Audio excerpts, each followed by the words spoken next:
చాలామంది మనలో కేక్ చేసేటప్పుడు టిన్ లేదు కదా అని చేయాలనుకోము.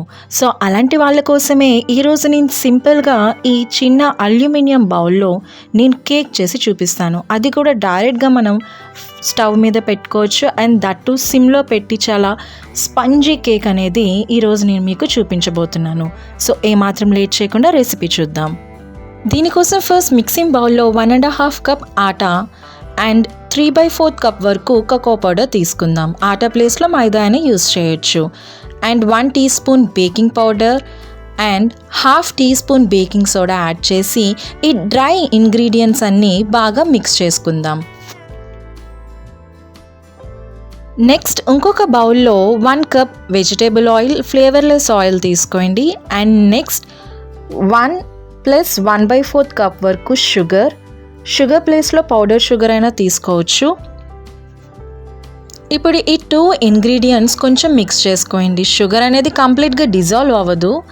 కొంచెం ఆయిల్ అండ్ షుగర్ మిక్స్ అయ్యేంత వరకు కొంచెం మిక్స్ చేసుకున్న తర్వాత ఇప్పుడు ఇందులో 3/4 కప్ వరకు కర్డ్ యాడ్ చేసుకుందాం. నెక్స్ట్ 1/3 కప్ మిల్క్ యాడ్ చేసుకొని ఇప్పుడు ఈ ఇంగ్రీడియంట్స్ అన్నీ కొంచెం మిక్స్ చేసుకోండి. ఇప్పుడు ఇందులో ఫ్లేవర్ కోసం నేను 1 teaspoon vanilla essence add చేశాను. వెనిలా ఎసెన్స్ లేని ప్లేస్లో మీరు ఇలాచీ పౌడర్ అయినా లేదా పైనాపిల్ ఆర్ స్ట్రాబెరీ ఎసెన్స్ అయినా వేసుకోవచ్చు. స్ట్రాబెరీ ఎసెన్స్ అయినట్టయితే కొంచెం డ్రాప్స్ కింద వేసుకోండి. ఇలా 1 టీ స్పూన్ వేసుకోవద్దు, దాని ఫ్లేవర్ అనేది మారిపోతుంది. సో ఇప్పుడు నేను ఇంగ్రీడియంట్స్ అన్నీ కట్ అండ్ ఫోల్డ్ మెథడ్లో మిక్స్ చేసుకున్నాను.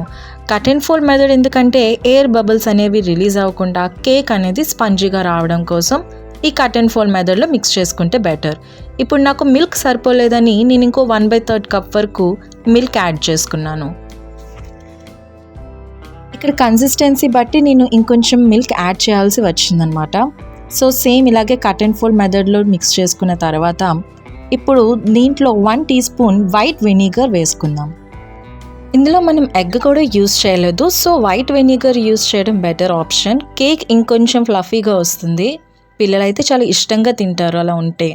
చూడండి, ఆ కన్సిస్టెన్సీ వచ్చిన తర్వాత ఇప్పుడు మనం మిక్స్ చేసిందంతా ఈ అల్యూమినియం బౌల్లోకి ట్రాన్స్ఫర్ చేసుకుందాం. బటర్ పేపర్ యూస్ చేయలేని ప్లేస్లో మీరు కొంచెం పిండి తీసుకొని దాన్ని డస్టింగ్ చేసుకుంటే సరిపోతుంది. చూసారు కదా, ఇప్పుడు ఇంగ్రీడియంట్స్ అన్నీ ఇందులోకి ట్రాన్స్ఫర్ చేసుకున్న తర్వాత మనం సిమ్ అని ఇక్కడ ప్రీ హీట్ అది ఏమీ ఉండదన్నమాట. డైరెక్ట్గా సిమ్లో పెట్టి నేను ఆ బౌల్ ప్లేస్ చేశాను మీరు చూసినట్టయితే.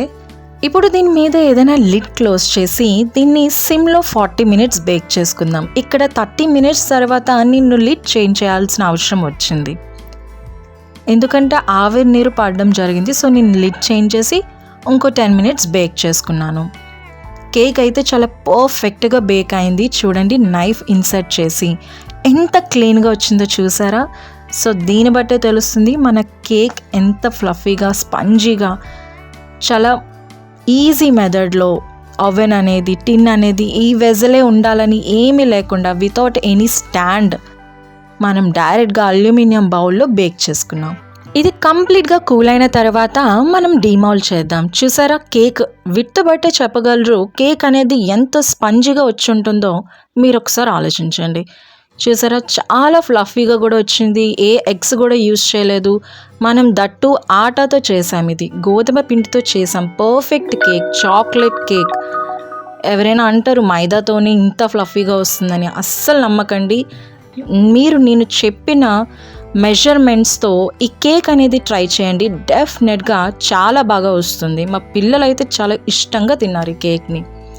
సో ఇప్పుడు నేను మీకు పీస్ అనేది బ్రేక్ చేసి చూపిస్తాను. చూసారా ఎంత ఈజీగా బ్రేక్ అయిందో, ఆ లోపల ఉన్న ఎయిర్ బబుల్స్ బట్టే తెలుస్తుంది కేక్ అనేది ఎంత ఫ్లఫీ అండ్ స్పంజీగా ఉందనేది ఆ ఎయిర్ బబుల్స్ బట్టే మనం చెప్పగలుగుతాం. సో ఇలాంటి మరెన్నో రెసిపీస్ అండ్ రెమెడీస్ కోసం మన ఛానల్ని సబ్స్క్రైబ్ చేసుకోండి. అలాగే ఈ వీడియో కనుక నచ్చినట్టయితే లైక్ అండ్ షేర్ చేయండి. Until next video, take care and bye.